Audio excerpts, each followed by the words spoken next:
Notre réunion a tourné autour de la mise en œuvre du projet Métro-Kiel.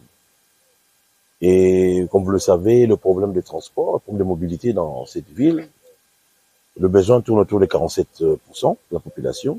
Donc, il est impérieux, il est important que nous puissions, après les études, après le passage de partenaires financiers et techniques, je cite Alstom et l'AFC, il nous revenait de venir voir une fois de plus l'autorité des tutelles de transport pour son accompagnement en ce qui concerne la mise en œuvre. Les difficultés, je dirais non, mais les étapes à suivre. Donc, il y a les étapes que nous devons enjamber cette fois-là, c'est la libération des emprises.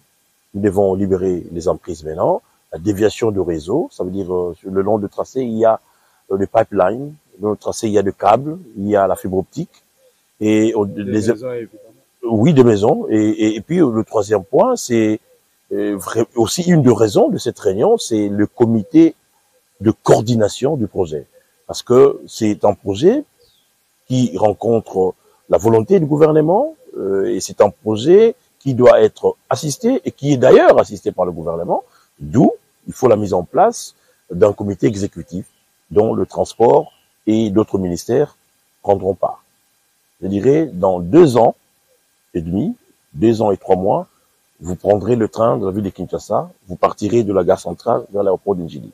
Nous ne sommes pas en train de chercher une solution en 2 semaines. Nous sommes en train de chercher une solution adéquate au problème des transports en mettant en place un système de transport intégré à 4 phases.